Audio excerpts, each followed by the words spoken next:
नमस्कार दोस्तों, मैं हूँ मनविंदर और मेरे चैनल पे आप सभी लोगों का बहुत स्वागत है। आम आदमी पार्टी के सितारे अभी गर्दिश में हैं। एक तो आम आदमी पार्टी को लेकर के लिकर घोटाले में आरोपी बनाया जा रहा है। वहीं सिसोदिया अभी कुछ और दिन तिहाड़ में रहेंगे। क्यों? क्यों रहेंगे मनीष तिहाड़ में? क्यों बन रही है आम आदमी पार्टी भी इस मामले में आरोपी? इसी पे बात करते हैं दोस्तों। घोटाला चाहे शराब नीति का हो, सीएम अरविंद केजरीवाल के शीशमहल का हो या फिर पेनिस बटन का हो या फिर और भी कई घोटाले इस समय चल रहे हैं, जिसमें केजरीवाल और उसकी टीम को फँसना ही है और केजरीवाल का हाल वो होगा कि वो दिल्ली की आबो-हवा में साँस भी नहीं ले सकेंगे। कानून उनके लिए इस तरीके का माहौल कर देगा, आप समझ गए ना? जब आप पार्टी ही नहीं रहेगी तो वो मुखिया किसके रहेंगे? दिल्ली के शराब घोटाला मामले में अब तक आम आदमी पार्टी के 2 बड़े नेताओं की गिरफ्तारी हो चुकी है। आप 3 भी कह सकते हैं, सत्येंद्र जैन, मनीष सिसोदिया और अब संजय सिंह। 26 फरवरी को दिल्ली के पूर्व डिप्टी सीएम मनीष सिसोदिया को सीबीआई ने 8 घंटे पहले पूछताछ की, उसके बाद गिरफ्तार किया। अब पूरे 8 महीने के बाद आप सांसद संजय सिंह को भी 4 अक्टूबर को ईडी ने पूछताछ के बाद गिरफ्तार कर लिया और इसी मामले में सुप्रीम कोर्ट ने मनीष सिसोदिया और हाई कोर्ट में संजय सिंह की जमानत पे सुनवाई की। संजय सिंह की सुनवाई अभी चल रही है, लेकिन मनीष सिसोदिया के जमानत पर अभी फैसला सुरक्षित रख लिया है, यानी कि अभी वो तिहाड़ में ही रहेंगे अगले कुछ और दिन। वैसे माना जा रहा है कि आप पार्टी पर जो मुसीबत दिखाई दे रही है ना, उसे मनीष और संजय सिंह उसमें लंबे फँस सकते हैं। उधर जो सरकारी गवाह बने हैं, अरोड़ा, वो भी नित नई जानकारियाँ दे रहे हैं। यानी कि उनकी जो जानकारियाँ हैं ना, उसका जो पैकेज है, वो केजरीवाल के लिए बहुत महँगा पड़ने वाला है। और कोर्ट बार-बार एक बात कह रहा है, मनीष को कब तक जेल में रखा जाएगा, उस पर लगे आरोप ईडी, सीबीआई कोर्ट में प्रस्तुत करे। लेकिन मिलोट को भी ये पता होना चाहिए कि ऐसी जाँच लंबी खिंचती है। शराब घोटाले के आरोपों में घिरी आपके लिए मंगल का दिन काफ़ी अहम होने जा रहा है। एक और बात समझ लीजिए कि एएसजी राजू ने आरोपी से सरकारी गवाह बने दिल्ली के कारोबारी दिनेश अरोड़ा के बयान का भी हवाला दिया है और ये दावा किया है कि उन्होंने जांच एजेंसियों को उस रिश्वत के बारे में बता दिया है जो सिसोदिया ने ली थी। अब आप देखिए, आज उनकी जमानत पे फैसला होने वाला था और उनकी जमानत पर फैसला कोर्ट ने सुरक्षित रख लिया है, सुप्रीम कोर्ट ने। और एएसजी ने कहा कि उन्होंने, यानी कि अरोड़ा ने अपने बयान में कहा है कि उन्होंने पहले सिसोदिया के बारे में इसलिए नहीं बताया था क्योंकि उन्हें डर था कि वो किसी संकट में ना आ जाएँ। होता है ना कि आप किसी के बारे में कुछ बता रहे हैं, तो कभी वो आपके ऊपर ही ना पड़ जाए। इस वजह से ये लॉजिक दे रहा है मतलब अरोड़ा कि इसलिए उन्होंने नहीं बताया। बेंच ने ये भी पूछा कि क्या भ्रष्टाचार निवारण अधिनियम की धारा 17A के तहत सिसोदिया के खिलाफ मुकदमा चलाने के लिए परमिशन ली गई है? तो ऑब्वियसली जब मनीष सिसोदिया को गिरफ्तार किया गया था, तो इस एक्ट में मैं आपको बता दूं कि लोक सेवक के लिए अपराध की जांच करने के लिए परमिशन लेने की अनिवार्यता होती है। तो ये फॉर्मेलिटी पूरी की गई थी। करीब 10 महीने तक जांच पड़ताल करने के बाद 1 जून को ईडी ने अपनी जांच पूरी की और एजेंसी ने इस मामले में 4 चार्जशीट दाखिल की। ईडी ने कोर्ट को ये भी बताया है कि उनके पास सिसोदिया के खिलाफ एनफ सबूत हैं और ईडी के अगर बातों को हम सही माने, ऑब्वियसली वो सही ही कहेंगे, वो जाँच एजेंसी कोई छोटी-मोटी एजेंसी नहीं है। सिसोदिया ने सबूत छिपाने के लिए 14 फ़ोन और 43 सिम कार्ड बदले, जिनमें से 5 सिम सिसोदिया के नाम पर ही थे। और मंगलवार को दिल्ली हाई कोर्ट में आप सांसद संजय सिंह की जमानत पर भी सुनवाई चल रही है।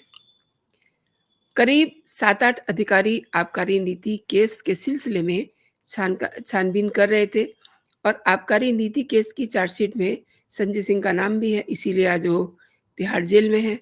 हालाँकि जमानत पर अभी सुनवाई चल रही है। शराब घोटाला मामले में जेल में बंद दिल्ली के पूर्व डिप्टी सीएम मनीष सिसोदिया की जमानत पर एक्चुअली कोर्ट ने ईडी से सबूत मांगे थे। सोमवार को सुनवाई हुई थी और सुप्रीम कोर्ट ने जांच एजेंसियों से ये पूछा था कि मनीष सिसोदिया पर आरोप कब तय होंगे, आप उन्हें कब तक हिरासत में रखेंगे। यानी कि इनडायरेक्ट में वो कह रहे थे कि अनिश्चित काल के लिए आप मनीष सिसोदिया को हिरासत में नहीं रख सकते। मनीष सिसोदिया पर आरोप कब तय होंगे, ये कोर्ट बार-बार डे वन से ही कह रहा है। इसके लिए कोर्ट ने सीबीआई, ईडी को आज तक का समय दिया था। यानी कि आज कुछ बहुत इम्पोर्टेंट बात हो चुकी है, जो मनीष सिसोदिया का फैसला सुरक्षित रखा गया है। आज फिर से सुप्रीम कोर्ट में सिसोदिया की ज़मानत की पर सुनवाई होती है और उसके बाद उनका फैसला सुरक्षित रख लिया गया। शराब घोटाले में मनी लॉन्ड्रिंग मामले में ईडी ने लंबी पूछताछ के बाद आप संजय सिंह को भी, आपके जो सांसद हैं संजय सिंह को भी 4 अक्टूबर को गिरफ्तार किया था, जैसा कि आप जानते हैं। और 13 अक्टूबर को राउज एवेन्यू कोर्ट ने संजय सिंह को 27 अक्टूबर तक न्यायिक हिरासत में भेज दिया। यानी कि आने वाले जो फेस्टिव सीजन में त्योहार पड़ने वाले हैं, मोस्ट ऑफ द जो त्योहार हैं वो उनके तिहाड़ जेल में ही हो सकते हैं। आज संजय सिंह की जमानत पर हाई कोर्ट क्या फैसला देता है, ये भी देखने की बात होगी। और जो सबसे गंभीर बात है वो ये है कि सुप्रीम कोर्ट में जांच एजेंसियों का पक्ष रख रहे एएसजी राजू ने कोर्ट को ये बताया कि जांच एजेंसियां इस पूरे मामले में आम आदमी पार्टी को भी आरोपी बनाने का विचार कर रही हैं। दरअसल इससे पहले की सुनवाई में सुप्रीम कोर्ट ने ईडी से ये पूछा था कि अगर शराब घोटाले में पैसों से पार्टी को फायदा हुआ तो इस मामले में आप पार्टी को क्यों नहीं आरोपी बनाया गया। अब आप ये देखिए कि बातें कैसे धीरे-धीरे निकल के आ रही हैं। दिनेश अरोड़ा जो इस पूरे मामले में अब आज की तारीख में एक बहुत इम्पोर्टेंट महत्वपूर्ण किरदार बन चुके हैं। दिनेश अरोड़ा दिल्ली शराब केस के वो मुख्य आरोपी हैं जो एक रेस्टोरेंट व्यापारी हैं और मई में ईडी ने एक शिकायत में संजय सिंह का नाम लिया था और कहा था कि दिनेश अरोड़ा ने सबसे पहले संजय सिंह से ही मुलाकात की थी और संजय ने ही दिनेश अरोड़ा की मुलाकात मनीष सिसोदिया से कराई थी। अब आप देखिए कि आज मंगलवार दोनों ही लोगों की सुनवाई हुई और हो रही है। मनीष सिसोदिया की सुनवाई हो चुकी है और संजय सिंह की सुनवाई चल रही है। हो सकता है जब तक अब ये खबर आप तक पहुँचे, तब तक उनकी सुनवाई में भी कोई नया अपडेट आ जाए। लेकिन अब आप ये देखिए ना, दिनेश अरोड़ा नई-नई बातें बता रहे हैं, इसी वजह से ये सुनवाई भी खिंचती चली जा रही है। उस समय जब ये सब बातें पता चली थी, तो संजय सिंह ने ईडी को एक कानूनी नोटिस भेजा था, जिस पर संजय सिंह ने ये कहा कि गलती से उनका नाम आ गया है। और मई में ही ईडी ने संजय सिंह के 2 सहयोगियों अजीत त्यागी और सर्वेश मिश्रा के घर में भी छापा मारा था। इसके अलावा मनीष सिसोदिया के खिलाफ दायर ईडी की चार्जशीट में भी संजय का नाम आया था। आरोप लगे थे कि दिनेश अरोड़ा ने संजय सिंह के कहने पे ही दिल्ली के चुनाव के लिए पार्टी फंड को इकट्ठा करने का काम किया था। इसलिए संजय सिंह ने दिनेश अरोड़ा को फ़ोन किया और कहा था कि चुनाव आने वाले हैं, पार्टी को पैसे की ज़रूरत है और आप रेस्टोरेंट से जुड़े हुए जो लोग हैं, जो इस इंडस्ट्री में काम कर रहे हैं, उनसे आप संपर्क कीजिए और पार्टी के लिए कुछ पैसे इकट्ठे कीजिए। तो उस समय उनके कहने पे 82 लाख रुपए का चेक सिसोदिया को सौंपा गया था। और ईडी ने ये भी बता दिया है कि संजय सिंह ने दिनेश अरोड़ा का आबकारी विभाग से जुड़ा हुआ एक मुद्दा भी सुलझाया था। तो अब ये देखिए ना कि दोनों संजय सिंह और मनीष सिसोदिया, ये दोनों इन दोनों के अपराध आपस में काफ़ी मैच हैं। ये एक-दूसरे को अपराधों में सहयोग कर रहे थे। एक-दूसरे के जो इनके अपराध थे वो भी कनेक्ट हो रहे हैं। और दिनेश ने संजय सिंह की मुलाकात और कुछ व्यवसायियों से करवाई, जिसमें अमित अरोड़ा का नाम भी लिया जा रहा है। एक मीटिंग मनीष सिसोदिया के आवास पर भी हुई थी। इसमें मनीष सिसोदिया, दिनेश अरोड़ा, अमित अरोड़ा, संजय सिंह शामिल हुए थे। तो अब आप कैसे कह सकते हैं और कोर्ट को भी ये बताया गया है कि ऐसे मीटिंग हुई और ये लोग उसमें शामिल थे। अब एक तरह से कोर्ट के सामने भी ये प्रेशर है कि वो सारे तथ्य जुटाए और ईडी ईडी जो उसे काम करना है वो कर ही रही है, डॉट से डॉट मिला करके वो चीज़ों को आगे बढ़ा करके जाँच कर रही है। इसीलिए जाँच में देर भी लग रही है, लेकिन कोर्ट ये कह रहा है कि आप जल्दी से जल्दी जाँच पूरी कीजिए ताकि इन लोगों को यानी कि मनीष सिसोदिया को कब तक जेल में रखा जाए।